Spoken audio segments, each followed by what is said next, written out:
Thank you for coming out to the Rocky Mountain Ranch Bill Talk discussion on the Confederate monument.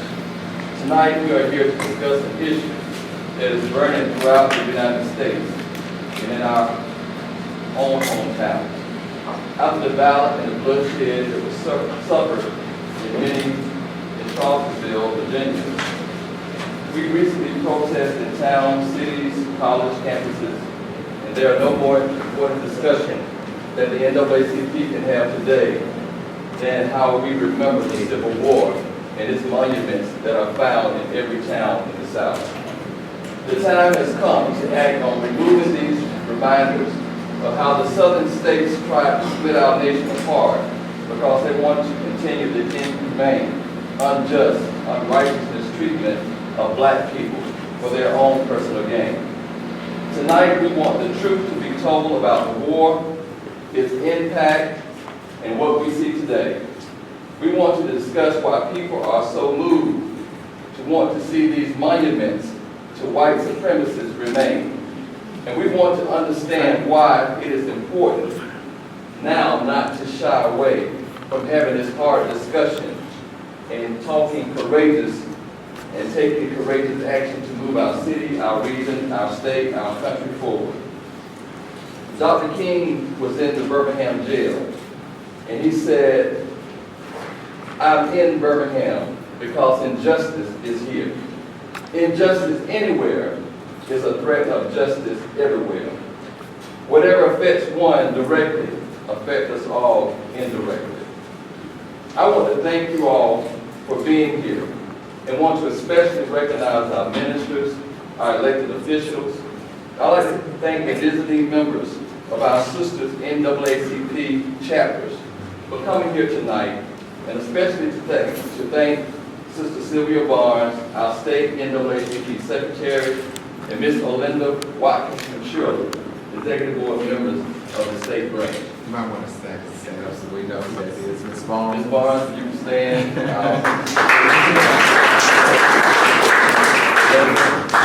can stand. And also, is our representative of Mother of the Year, our win here at our city manager. And also our city manager is here, Rochelle Hall. Also later on, our director of human relations, Archie Jones, will be here also. And I don't get any members of the human relations board of commission. Member Williams is here. We thank you for coming out and being a part of this discussion. At this time, we're going to ask Reverend Dr. Thomas Walker to come and give us our prayer. We're going to call Ruby Blackwell up to get our program started this time. That is our human relations director, Archie Jones, and of course our chief of police is here. All right. Thank you, Dr. Walker. Could we just extend our hand and stand so we can hold our hands as we go forward?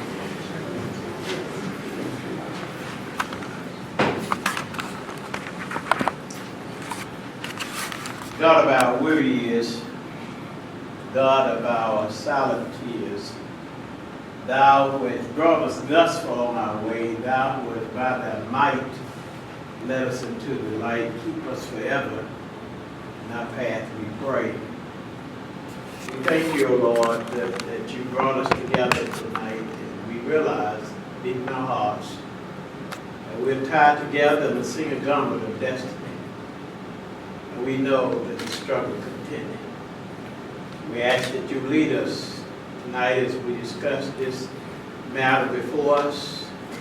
And may we leave here prepared to make those stands necessary to achieve our desires. In Jesus' name we pray. Amen. Before we, thank you, Reverend Walker. Before we get our conversation moving tonight, we want to just take a moment to pause and let's reflect on why we're here tonight. So would you please show the video?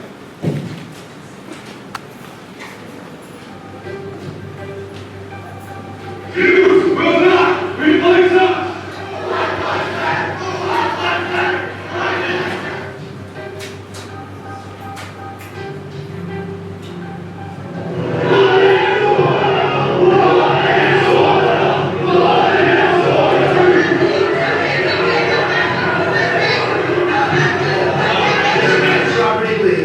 I noticed that Stonewall Jackson's coming down. I wonder, is it George Washington next week, and is it Thomas Jefferson the week after? You know, you really do have to ask yourself, where does it stop?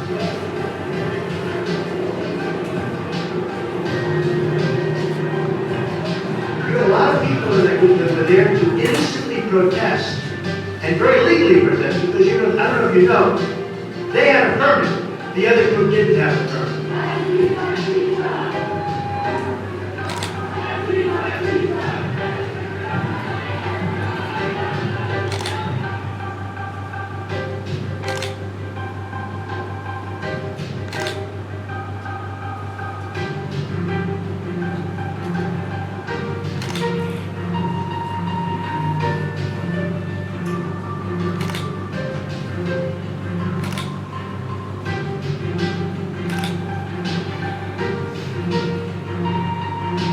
You had a group on one side that was bad, and you had a group on the other side that was also very violent. You had a group on the other side that came charging in without a permit, and they were very, very violent.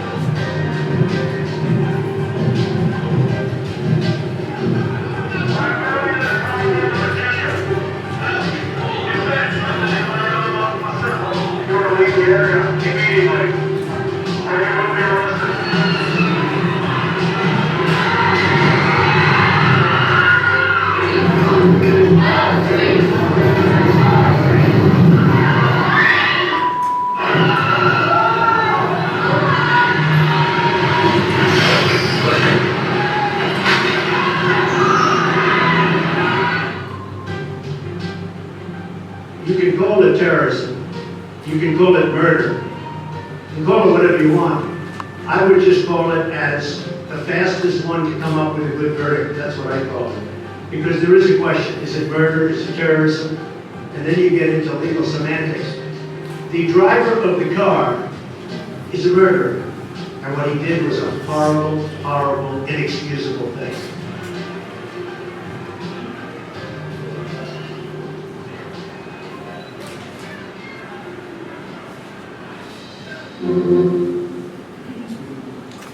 Okay, context has been set. What we wanted to do in the NAACP Rocky Mountain, we wanted to have an opportunity to take a look at what's happening today in context of what took place in Charlottesville a couple of weeks ago, but also in reality understand what we've all lived through. Is that correct? I mean, I grew up in a small town, Roxborough, and there was a monument downtown in the square, it still is, in front of the courthouse, and you live in that shadow every day. The questions that we're dealing with now in Rocky Mount, in every city and town in the South and across the United States, is what is the real conversation about behind these statues? Is it just about a statue, or is it about everything connected to what that image represents? Tonight, we have invited three, I think, of some of the foremost minds and brains in civil rights in North Carolina.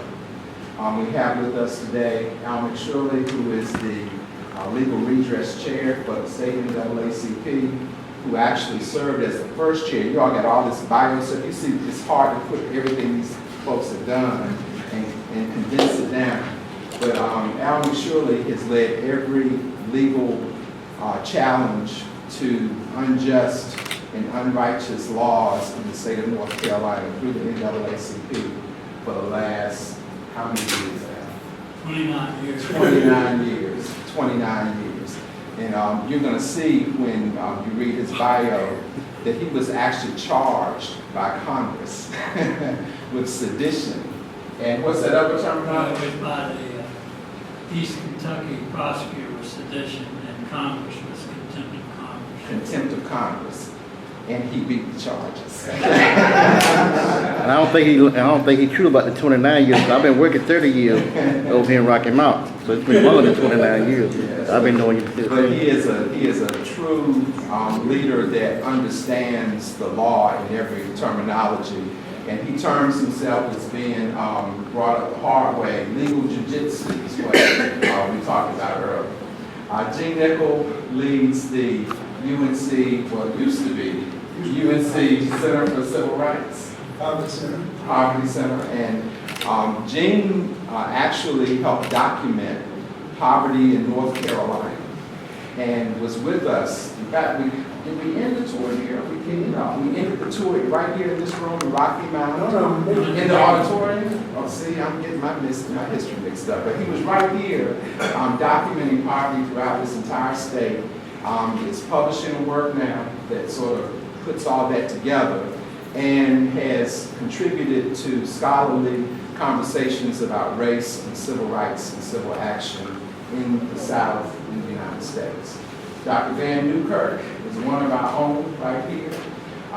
Was serving at North Carolina Wesleyan, but is now Provost and Vice Chancellor at Elizabeth City State University, and has published a defining work on lynchings and the history of lynchings in North Carolina. And some of us were privileged to hear him several years ago, when he unveiled that book for the first time. So tonight we're going to have a real good conversation. It's going to be good. It's going to be an educated conversation. It's going to be a conversation about what really is history and not people's perspective of history. It's going to be what it is. So we're going to give them a few minutes to each debrief with all of us, their perspective, their points of view, and then I'll facilitate some conversation with them, and then we'll open it up to all of you for discussion.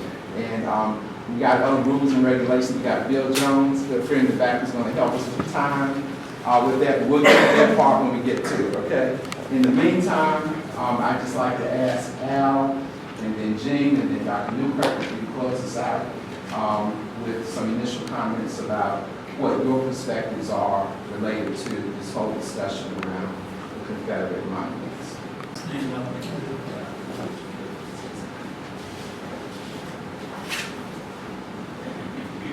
My brothers and sisters, pleasure to be here. I bring greetings from Reverend Dr. William Barber. He's in Louisville tonight. And it'll be that same church where you saw there where the torches were. It'll be there on Friday night, week after that picture. And then there'll be the community college doing what we call active intellectual forum. Some of the best Black history people in the country trying to do the same thing. Ruben and Andre trying to do not get focused on this thing.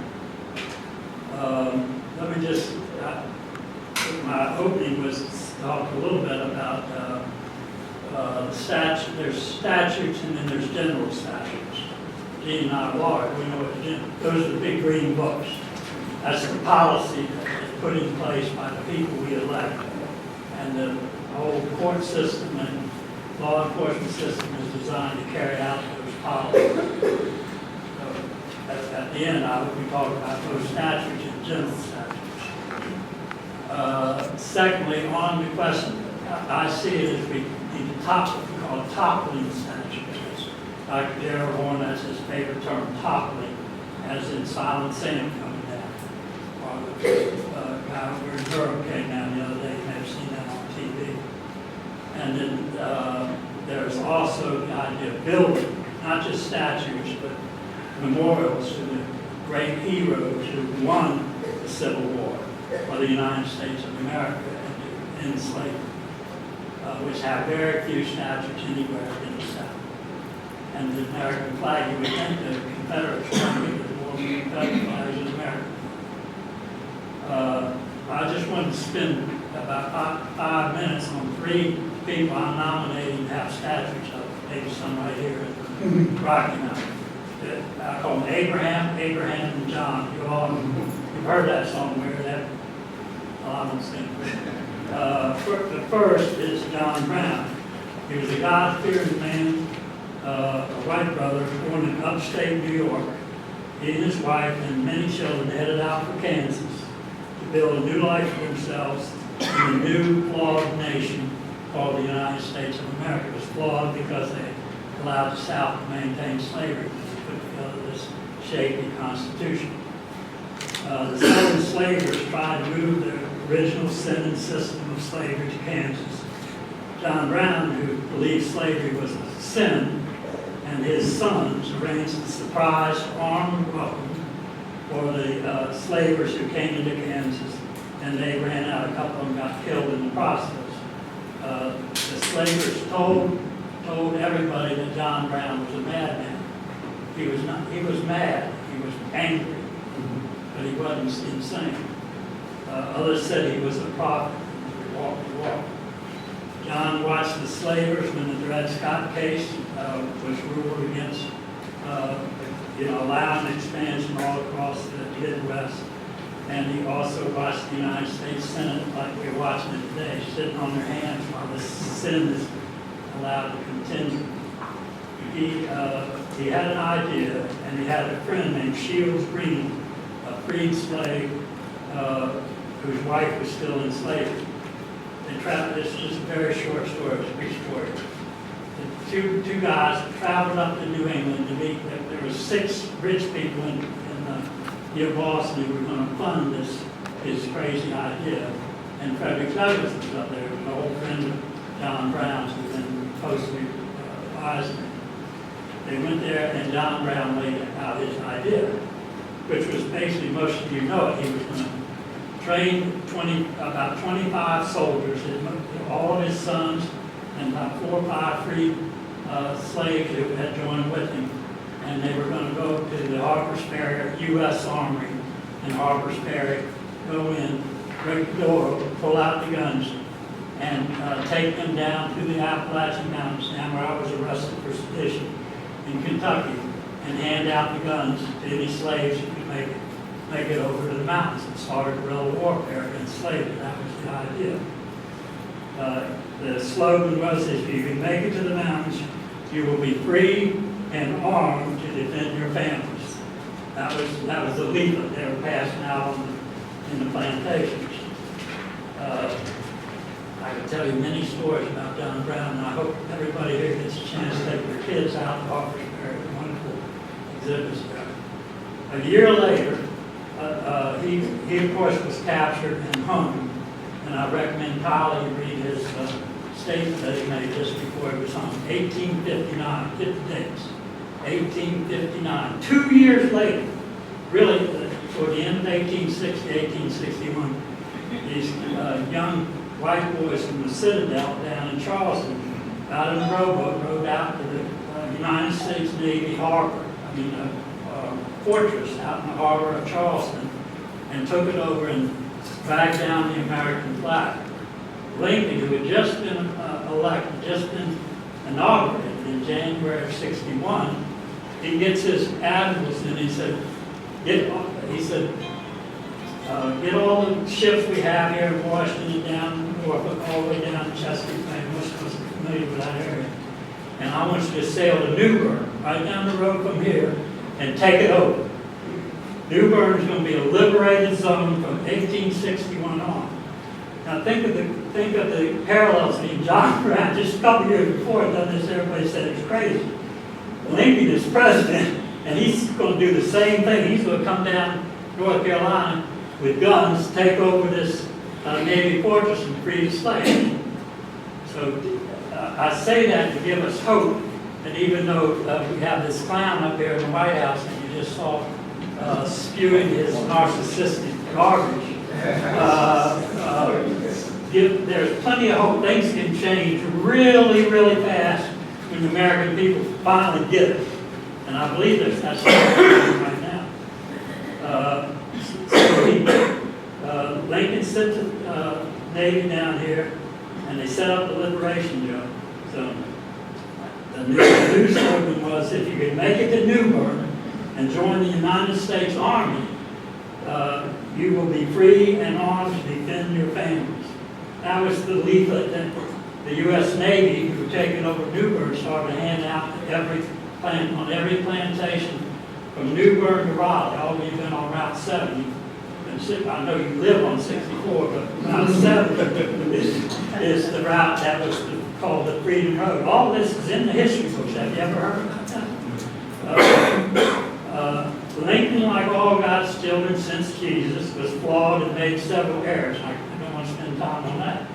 But I challenge you to name any man, black or white, who has ever mobilized hundreds of thousands of young white men, including my great-grandfather who lived in southern Ohio, 9 of his brothers and brother-in-laws, to join the United States Army, cross the Ohio River, and come south to liberate enslaved people.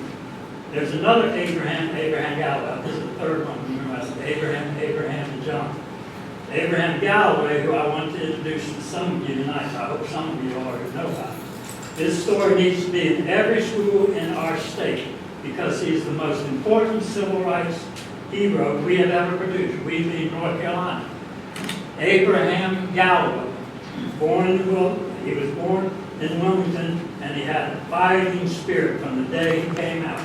When Lincoln was forced to defend the United States and destroy slavery, he sent a colonel, a white guy from Massachusetts, and Newkirk, that right down the road here, to organize the first colored regiment of the United States Army, first Southern colored regiment. They had one in Massachusetts. The colonel carried a letter around in his pocket from Abraham Lincoln. Said, to whom this is my emissary, and negotiate with him as if you're negotiating with me. This time President Lincoln down at the bottom of the letter.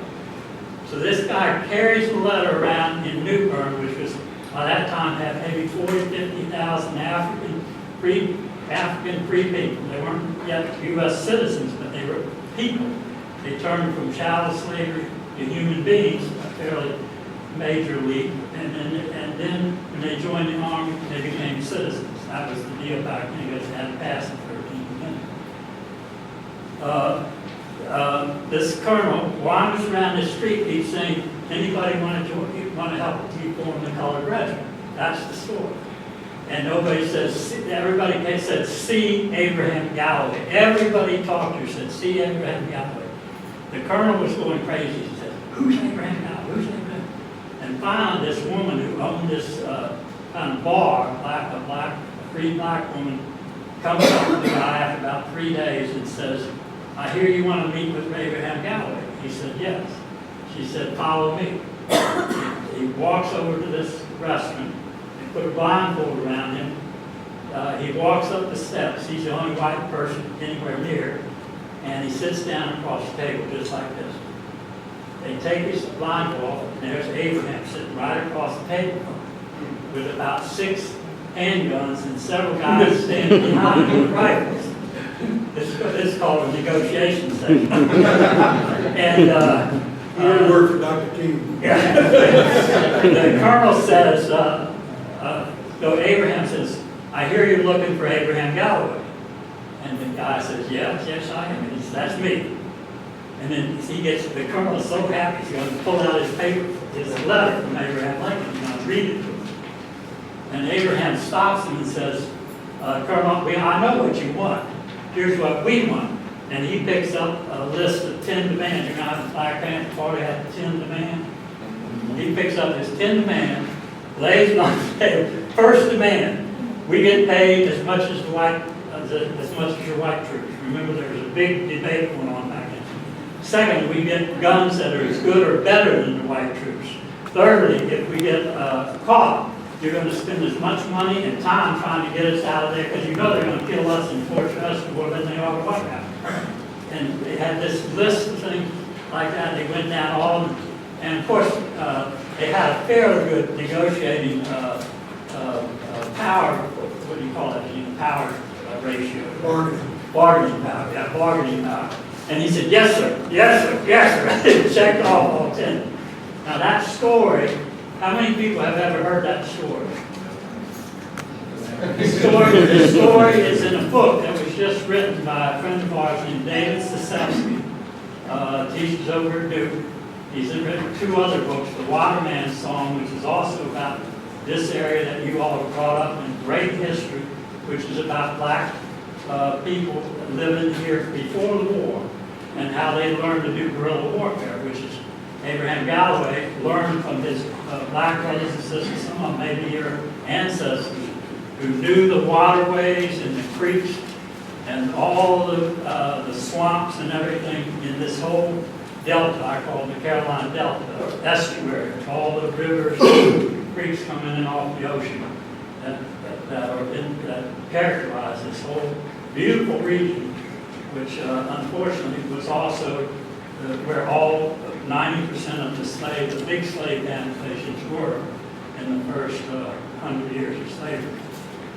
So I close by saying this. When we talk about toppling the statutes, I hope, and I will press this when we have our discussion, I hope we also talk about finding out what the accurate history is, what the real history is. There aren't 2 sets of histories. There aren't 2 realities. There's one history called the true history. And it's of the history is dominated by this sin, and then gets institutionalized and is made into a system, a social system of how black people and white people, and everybody in this room, if you can be honest, would say all of us are cousins, maybe 3rd or 4th. That's right. But we all are from the same family, and certainly we won't all have the same God. And what they did was come in with this economic system and a moral system and made it look like it was God's system. God cries every time she looks down on this place. And every time she sees one of these white creatures, and unfortunately some of our black creatures get up and acting as if this was the natural, this was natural, this is the way God meant it. God didn't mean it this way, I swear to you he didn't. So what I would like to steer around, I hope somebody asks me a question, because I know they're trying to shut me up,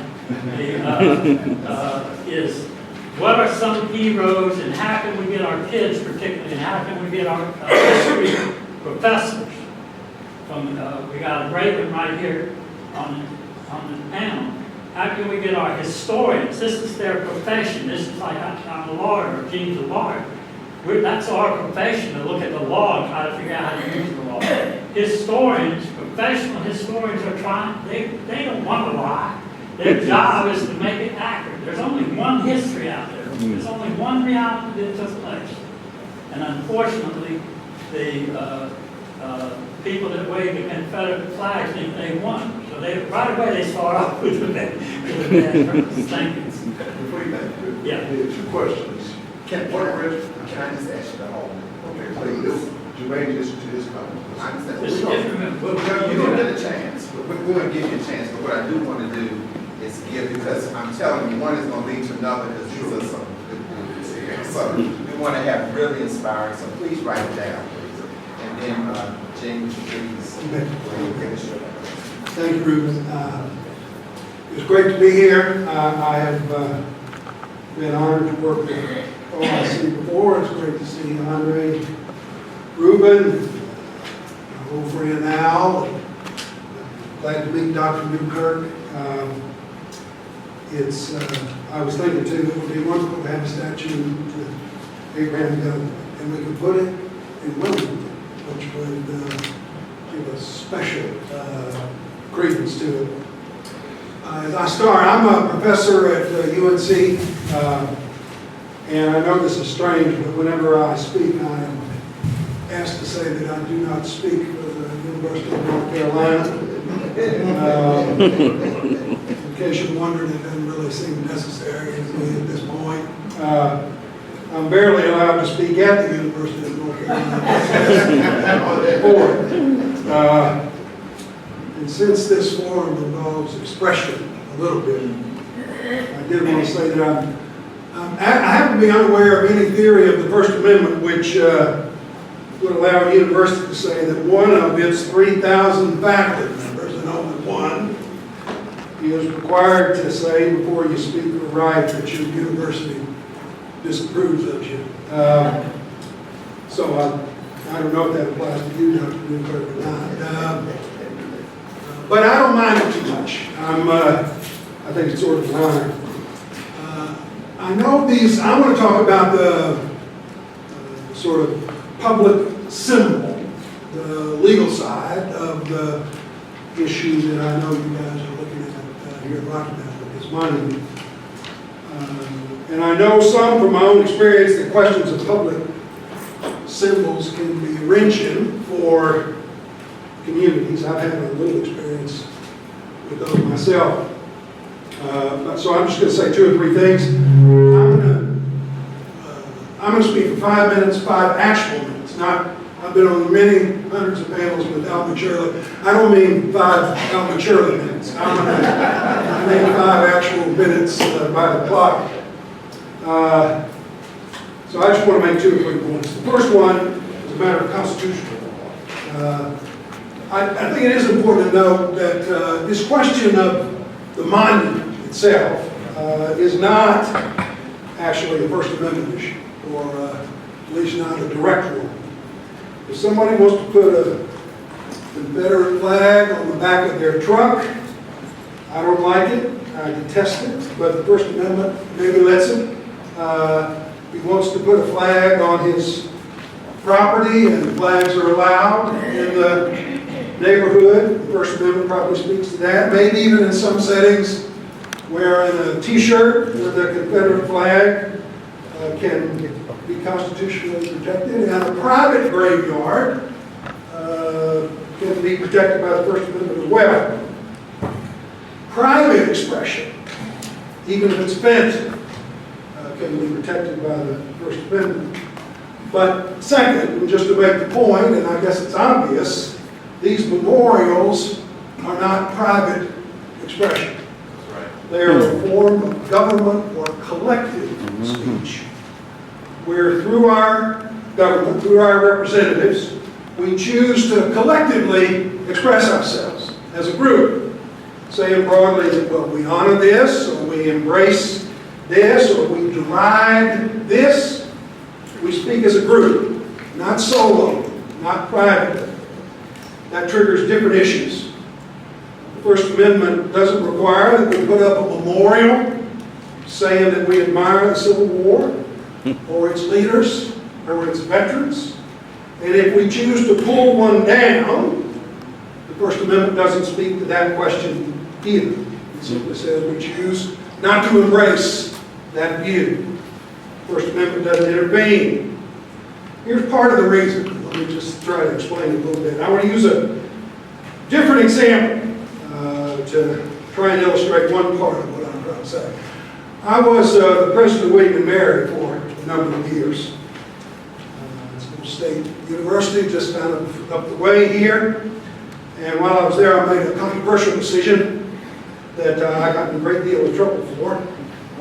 It might have been right, it might not have been. I know it was actually, but that's not my point.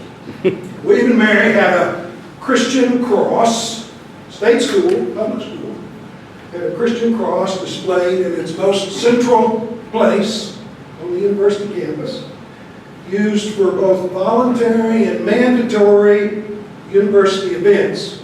I made the decision to change that and allow it to be displayed when it was requested by private religious organizations. Now, that's not relevant to this record, but this part is. One of the things that surprised me most during the very hot discussions over this topic were the number of people who told me this. If I went to Notre Dame, I wouldn't object to pictures of the Pope being put on the wall. Or if I went to Brandeis, I wouldn't object to Jewish symbolism all over the place. So when Jews and Arabs and Catholics come to our place, William & Mary, they shouldn't object to our symbols either. And I would say, what does that mean, our place? The our part. William & Mary is a public university. Why isn't it their place too? Their space as well. And it was clear that what they would say in response is that they expressed a sort of dominance or ownership. That was the theory. This is ours. This is our place, Protestants. We may not be able to keep you out, even if we wish we could, but if you come here, you're going to do it our way. Our tradition is the one that counts, not your tradition. I think something like that happens with these monuments. We choose to lionize Civil War or Civil War folks. We do it for one reason or another, probably not the ones that are said. If you don't like that, or if it offends you, or if you wouldn't choose to do that yourself, we say, too bad, get over it. It's tough. Not accepting, obviously, that this joint expression is meant to be speech for all of us, speech reflecting all of us. We say instead that our sentiments, the majority sentiments, are the ones that count, and your sentiments don't. Your offense, if you have one, didn't enter in, wasn't relevant, we wouldn't pay a bit of attention to it in 1860. It didn't enter in, it wasn't relevant, we wouldn't pay a bit of attention to it in 1915. It wasn't relevant, it didn't enter in, we wouldn't pay a bit of attention to it in 1955. And it doesn't enter in, and if you're offended, we're not willing to pay attention to that right now. If you don't like it, move to a Yankee state. These public declarations are meant to be a reflection of the interest of all of us. That's not what's happening here. It's not what's happening with these monuments. These expressions are powerfully exclusionary, saying in effect that some people count and some people don't. And there's no First Amendment demand that you treat part of your community like hell. Third, last point. Al and I will talk about this too. We have now in North Carolina another legal question. We passed a statute in the General Assembly taking away the authority to make such decisions from local governments. Let me just say descriptively that this is part of a deep, well-established pattern of the last 8 years. When our General Assembly goes into their caucuses in each house with these very wide, massive, veto-proof majorities in both caucuses, where they set the rules for North Carolina. There are no black members in that room. None. Even though North Carolina is almost a quarter African American. These two rooms set our rules, no black members. There are no black Republican representatives or senators. So from that caucus, from that room, we have first repealed the Racial Justice Act. We have surgically redistricted the federal congressional districts in a way to discriminate against blacks in North Carolina. We've done the same thing. The courts have ruled surgically, intentionally, purposefully when we redistricted the state legislature. We've done the same thing with the Greensboro municipal elections, surgically wounding black participation. When we enacted the nation's toughest voter ID law, the kinds of IDs we accepted, the ones we rejected, surgically directed towards limiting participation of African Americans. When we set the regulations for polling places, the federal courts have found, we did that surgically to exclude and to penalize African Americans. We also are the only state I know of who looked at this question arising from all of the brutality arising, police brutality arising all over the United States and said, we're going to pass a law that makes it tougher to get a hold of police video. Tougher! I mean, the whole world is moving to transparency on this front, but we pass a law to make it public. And then, of course, we've also said you cannot pull down a Confederate monument without getting the permission of the state to do it. Now, we go into those caucuses. We've had no black people in those caucuses. We legislate like a white people's government. I've been told many times that it's rude to say that. It's not rude to do it. It's just rude to say that we legislate as a white people's government. This law, then, is just part of that wholesale regime. A regime that treats black North Carolinians and some of us as adversaries, as opponents, of people who are outside the constituency, not part of the Commonwealth of North Carolina.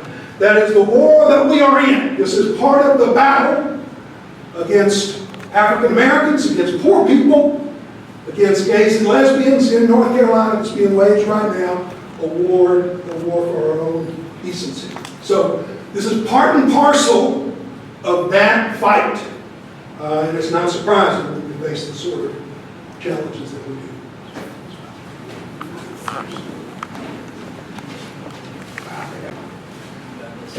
Well, I'd like to start by saying thank you for having me here. And I want to bring greetings from Elizabeth City State University, but I also want to say that anything you hear tonight is the words of Vann, Newkirk, and not Elizabeth City State. Well, I want to share a little story with you before we get into this discussion. And this is about a farmer from eastern North Carolina. It's a farmer who had 3 pigs. He had 3 pigs, and so he went into his pen to feed those pigs. And he fed the first pig, he gave him his corn, and the first pig said, oink. He went to the second pig, and he gave him his corn, and that pig said, oink. And he went to the third pig, and he gave the third pig the corn, and that third pig said, moo. He said, there's something wrong here. So he went back and he asked the first pig, he said, why did that third pig say moo? The first pig turned around and said, oink. So he went to the second pig, he said, I'm going to get the answer from the second pig. He asked the second pig, why did the third pig say moo? The second pig said, oink. So he walked another step further, he went to the third pig and he said, pig, why did you say moo when I gave you the corn? And the pig turned to him and said, I'm trying to learn a second language. I'm saying to you, what's going on now is that we've got people who are trying to learn or say a second language in history, changing history. Changing history that didn't exist. A myth that's being perpetuated throughout America. Just like that pig learned the second language, they're now trying to put out a second history that isn't true. And I want to share something with you, because when we talk about American history, when we talk about this history of honoring our ancestors that I hear on TV so often, we have to start with the American Revolution when we talk about honoring our ancestors. If you go back to the American Revolution, I'm going to share a few highlights of it. In 1774, 1775, all across America, there were statues of King George III. Many of those statues were made out of lead. One statue in particular was in Boston. That statue was pulled down, melted, and used to make bullets for the American Army. So this whole thing about removing statues and saving history, that's a myth. Another part about the American Revolution that you need to know, in 1775, there was a 34-year-old merchant. He's in Boston. He tried his hand as a ship captain. He had tried his hand as a merchant, and he had some success, but he wasn't all that successful. But as soon as the Americans decided they were going to fight Britain and they were going to fight for their independence, he led an expedition up into Canada. He became somewhat of a hero. His name was Benedict Arnold.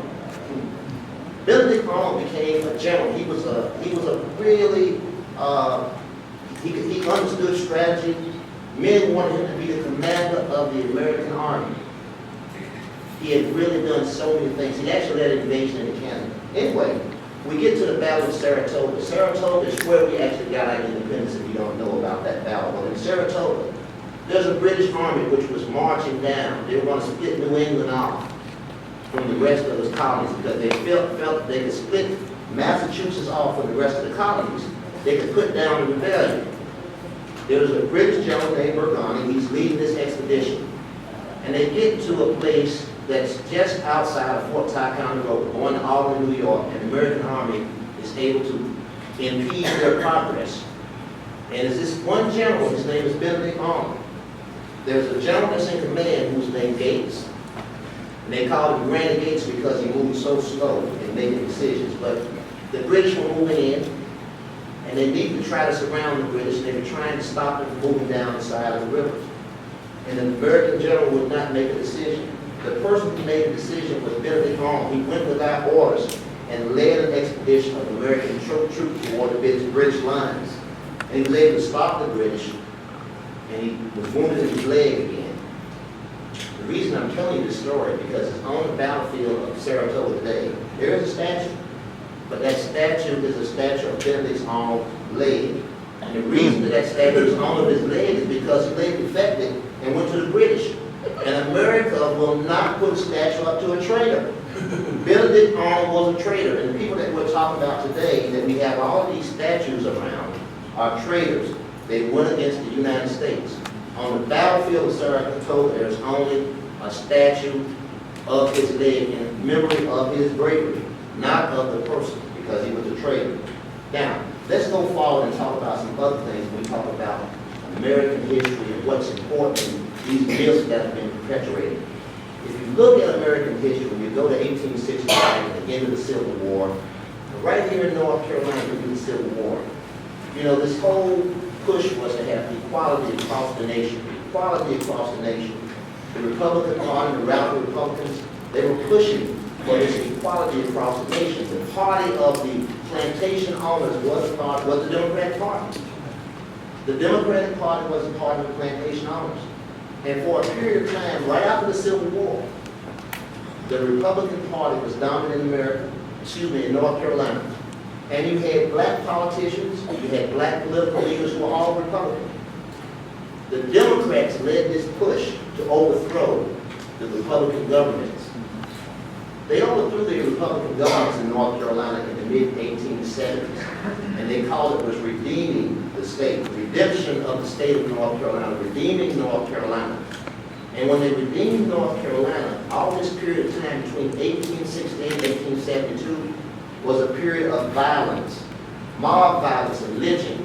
When we talk about lynching, we see lynching peaks, and this is one of the peaks in lynching in North Carolina, in this state, and all across the South as they tried to redeem the governments.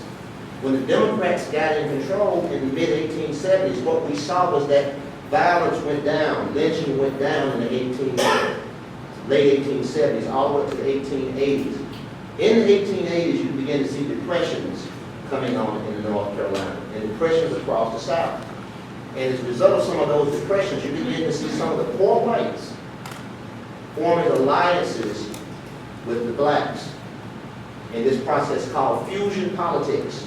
Fusion politics, and when you saw fusion politics, you begin to see Republican administrations popping up in some of the cities. Guess what happened in North Carolina when there was a threat to these the Democratic Party?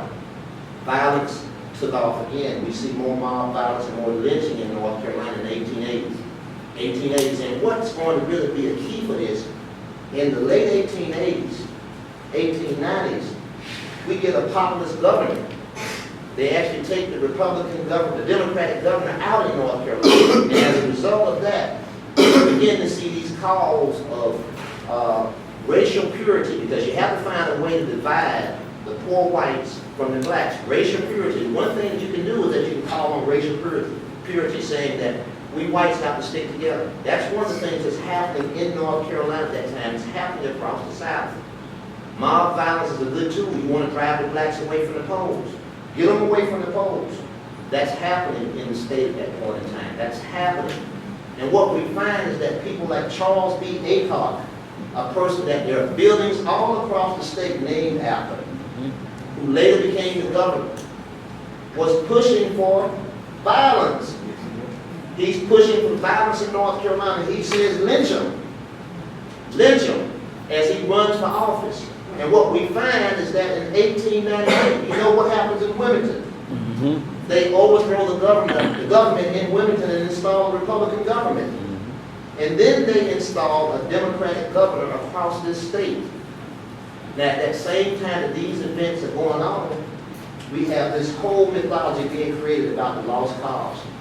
The lost cause of the South. It's the same time we have this whole thing about social Darwinism taking off. All that's taken off. This whole piece about the lost cause. And people begin to put those statues up because those statues represent what? White supremacy. White supremacy. At a time you've driven the blacks out of power. You've driven the alliances between the poor whites and blacks. You've destroyed that. These statues of their history of a lost cause, a cause that was just, they're being established all across the South, all across this state, those statues that we see today. And if you want a good example of that, I'm going to give you a good example before I start talking. But that example is in Stone Mountain, Georgia. How many people have been in Stone Mountain, Georgia? You've seen the statue up on Stone Mountain, Georgia. Let me tell you what, 1915, there's a little film that comes out in the U.S. called Birth of a Nation. Birth of a Nation. It was based off of a book called The Klansman. They had a private viewing in the White House where President Wilson said, it's so true. It is only so true. When he saw this film. But when he saw this film was a myth. It talked about black men trying to rape white women. That the Klan was this glorious tool that drove these black barbarians out. Well, in Stone Mountain, we have a guy named Simmons who decides in 1915 he's going to restart the Ku Klux Klan. He goes there to restart the Ku Klux Klan, and he starts a new Klan. And after starting that new Klan, the United Daughters of the Confederacy decided that they wanted a memorial in Stone Mountain, Georgia, that would be dedicated to white supremacy. And they started raising money for that memorial in Stone Mountain, Georgia in the early 1920s. Now, they started carving the monument, and they got into an argument around 1926. They only had one head carved. The head was of Robert E. Lee. They didn't have anything else carved because the monument was supposed to be Robert E. Lee leading his troops, followed by Confederate troops. Not Confederate troops, but Ku Klux Klansmen. They were supposed to be on that monument, but in 1926, an argument came down about artistic style, and they couldn't go any further. Well, they kept having these arguments. They couldn't get anything other than Robert E. Lee's head built until guess when? The 1950s. What happened in the 1950s? The Civil Rights movement. And as a result of the Civil Rights movements in the 1950s, they raised money. And they finished putting that statue, that carving on the side of the mountain, Stone Mountain. It was dedicated as a monument to white supremacy. So if you ever think about these statues and monuments and what their history is and what's driving them, it's white supremacy. That's my take on it, and that's where they're coming from. So I'll stop and see if there are questions, because I can go on with that for a long time, and we'll stop and see if we can get your questions. Very good. Thank you. What I'll do is I'll curtail my questions, because I know you've heard some good stuff tonight. So what we'll do, we're going to ask Bill, who's going to help us with the question and answer period. We're going to hand out note cards or whatever he'd like to do. And in the meantime, General, why don't you get us started since I cut you off. I just have two questions. The first one was, what year and what regiment were you referring to? Excuse me, I'm sorry. If you want to write something, you got a question, raise your hand so we can get it. You mentioned the North black Carolina Colored Regiment in Newkirk was started in 1862 or 63. You can read all about it in Davis and Selsey's book called, Sylvia, what's the name of the book? The fire of The Fire. in freedom, I think. Fire of Freedom. The reason I asked everybody in this room, there was a first South Carolina regiment that was also organized off the coast of Charleston and the islands. And my question was, how many regiments actually were organized? Because I found this book actually published in 1898. from 1898, from my peers had it. See, well, I know it, North Carolina, so that's why I asked. It's a book that's called, Joseph Gallatar, it's called Union Soldiers, Black Union Soldiers, Joseph Gallatar. It'll give you a listing of all of the different regiments that were black together. There's still a whole lot of research that needs to be done, don't you think, with that? Oh, it On is. that question. But it has a listing of all the Yeah, units. I mean, you can find the names, but that's public record. And again, for the body, the 54th was made famous by the 50th. Yeah. But the reality was there were many more units, and there was a unit that they alluded to that was basically a step in Fletcher kind of a unit being organized as nothing more than a symbol and without any organization. But this unit actually made several raids into and around Florida and other places up into Georgia. Okay. Many of the people probably in this room, people that were brought up over here in the eastern region, probably have great-grandfathers who served in some of these colored troops. That's why if you read Siselsky's book, because I helped him do some of that research.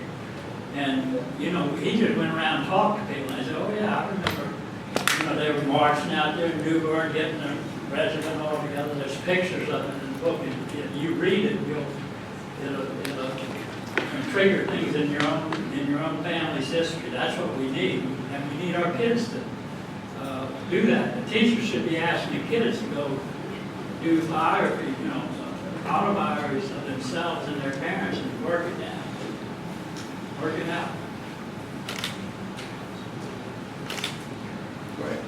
Okay, only 2 people took questions, so no one else want to make any comments? Well, this is how we're going to do this. So anybody read anything that's ready to talk? No. It's random. Okay. Come back to it. Yeah. Bill, give us a process. We got numbers, are they right, or do you just call them a No, number? I will call your number randomly out of the box. All right.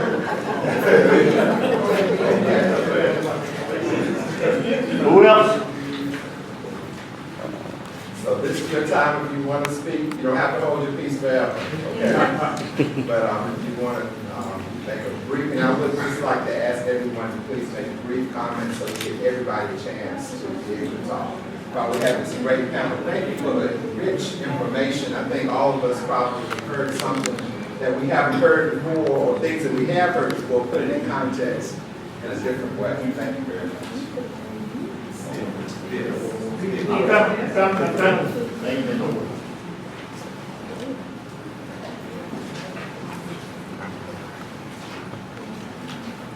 You don't have to raise your question now, just the order I'm going to call you, randomly call you in. Okay. Anybody else? Yeah, that's right. So we got a lot of cards handed out.